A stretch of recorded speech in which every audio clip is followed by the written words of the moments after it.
Hey guys, it's Sandy.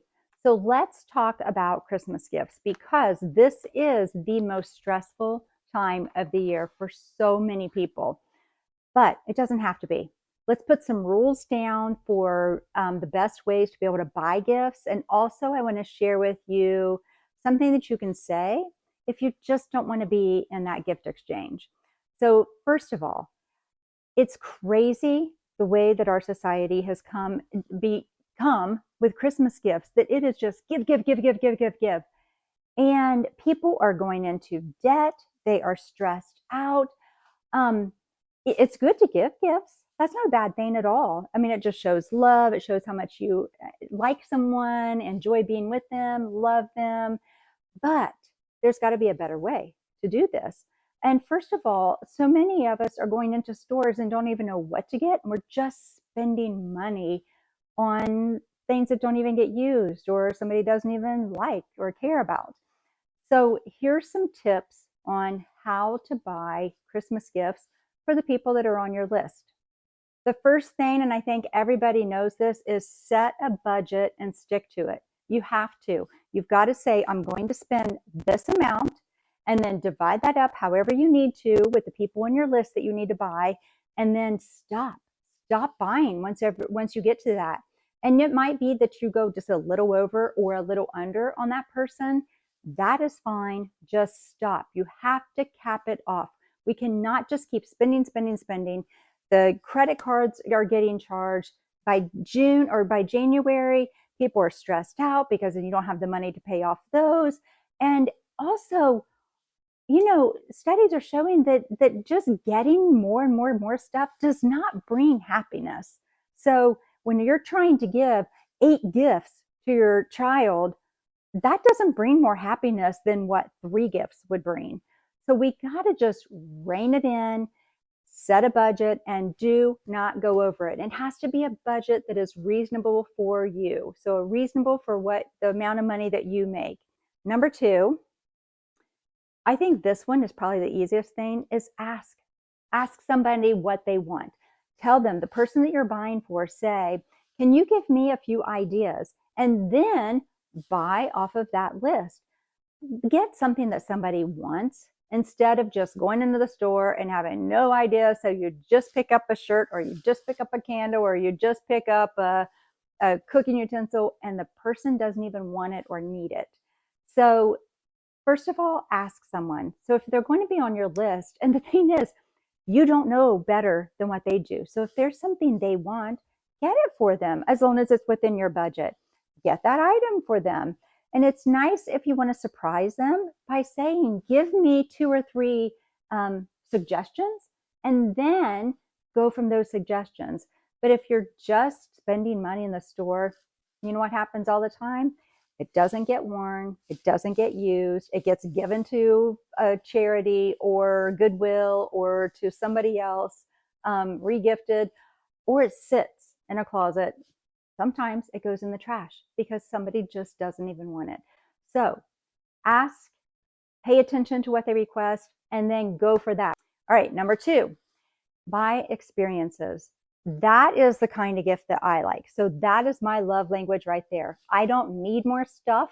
I don't want more stuff. I love experiences. And they can be something that is very inexpensive to something that is very expensive. So, I'm talking, you could take somebody to the movies, and that's an experience right there. And what is that? $10 a piece?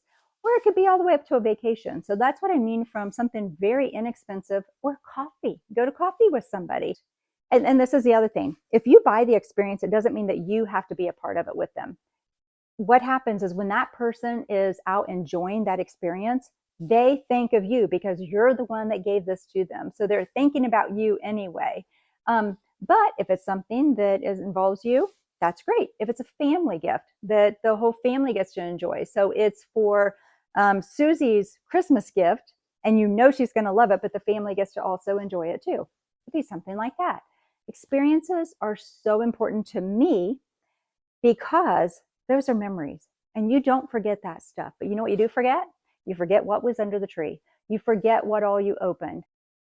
If I asked you, what did you get for Christmas 3 years ago? you would have a really hard time remembering. Or ask your children, go to your kids and say, what did you get for Christmas 2 years ago, 3 years ago, whatever? It would be really hard to remember. But you know what they do remember, and you know what each of us remembers, is something that we got to do. So an experience of some kind. Our children, before a couple years ago, they gave us tickets to go see Nate, my husband and I, tickets to go see Nate Bargatze, and they paid for dinner, and it was really a fun outing. Before, they also paid for so many tickets for a baseball team that we enjoy going to see. And so that was a really neat gift. So think of that kind of stuff.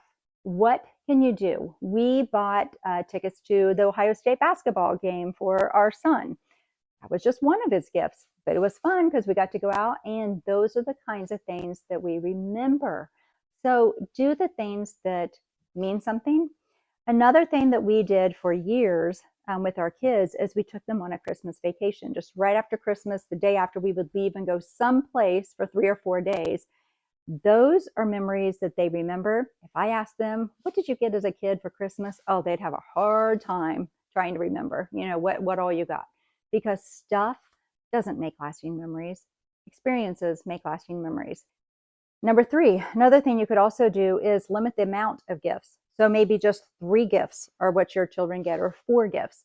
I know that one way that people do it is something they want, something they need, something they wear, something they read. So that would cover all the bases right there. Maybe you have a teenager and they don't read at all. So you take that one off. So maybe it's just going to be something they want, something they need, something they wear. It's okay to just open up 3 gifts. It's okay to just open up 1 gift. It's just we have become a society that thinks you have to stack gifts clear up on each side of the Christmas tree and just keep giving and giving and giving to every neighbor and every mailman and every single thing. Is it okay to give those kind of things? Yes, but we don't have to. We don't have to feel pressured to just give, and then be stressed out. It's stressful trying to think of gifts for people, and it's stressful to spend that kind of money. And Christmas isn't supposed to be this way.